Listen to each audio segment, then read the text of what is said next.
જો ખેડૂતોને આ વરસાદથી નુકસાન બહુ થયું છે અને ખેડૂતોને યાર્ડમાં પોષણ ભાવ નથી મળતા. એના વિશે ખેડૂત બધા ઉગ્ર થયા છે અને વિસાવદરવાળી કરવાના થયા છે એવું લાગે છે. ભાઈ જેતપુર આમ આદમી પાર્ટીના તાલુકાના અને શહેરના હોદ્દેદારો તથા કાર્યકરો આજે માર્કેટિંગ યાર્ડની મુલાકાતે આવેલા છે અને જનજાગૃતિ અભિયાન ચલાવવામાં આવ્યું છે. કળદા પ્રથા જે ચાલતું હતું એના માટે આજે ફરીથી જેતપુરની અંદર કળદા પ્રથા નામનો એક વિડીયો વાયરલ થયો હતો અને ફરીથી ન બને એના માટે એક અમે જનજાગૃતિ અભિયાન ચલાવવામાં આવ્યું છે.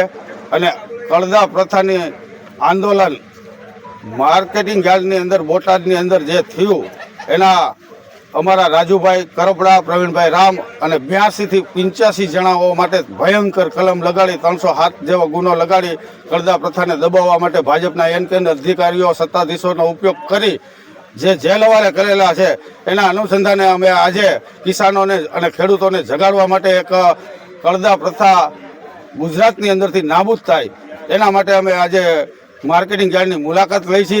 અને જેના કારણે કાલે બોટાદની બાજુમાં આવેલ વિછિયાની પાસે આવેલ એક ગામની અંદર એક ખેડૂત શિબિર એટલે કે ખેડૂત મહાપંચાયત સભાનું આયોજન કરવામાં આવેલું છે. એના અનુસંધાને આજે જેતપુર એપીએમસીની અંદરથી પણ અમને લોકોના ફોન હતા કે અમારે આવવું છે, તો એની નામાવલી લખવા માટે આવ્યા છીએ. અને આપના પ્રેસ મીડિયાના માધ્યમથી અમે ખેડૂતોને જાગૃત થાય અને વધુમાં વધુ જાગૃત થાય એવી અમે આપની પાસે અપેક્ષા રાખી છે.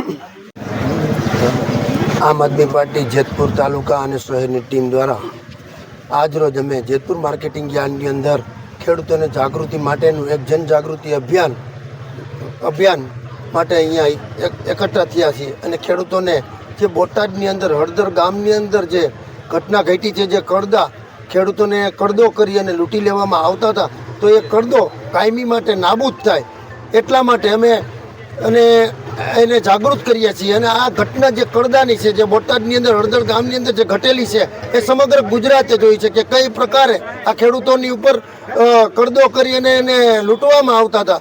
અને ત્યારબાદ એ શાંતિપૂર્ણ આંદોલનને ખેડૂતો ઉપર લાઠીચાર્જ કરી અને ત્યાંથી એને ભગાડવામાં આવ્યા. તો આ કળદાને નાબૂદ કરવા માટે આજે આમ આદમી પાર્ટી જેતપુર તાલુકા અને શહેરની ટીમે એપીએમસી જેતપુરની મુલાકાત લઈ દરેક ખેડૂતોને આ જનજાગૃતિ અભિયાન અને કળદા વિશેની માહિતી આપી અને ભવિષ્યની અંદર આ કળદો જેતપુર નહીં પણ સમગ્ર ગુજરાતની અંદર માર્કેટિંગ યાર્ડની અંદર આ ખેડૂતો કળદાનો ભોગ ન બને એના માટે આજે અમે દરેક જગ્યાએ યાર્ડની અંદર ફરીએ છીએ અને ખેડૂતોના જનજાગૃતિ અભિયાન અને કળદા વિશેની માહિતી આપીએ છીએ કે આવનારા દિવસોની અંદર તમે લૂંટાશો નહીં. આમ આદમી પાર્ટી જેતપુર તાલુકા અને શહેરની ટીમ તમારી સાથે છે.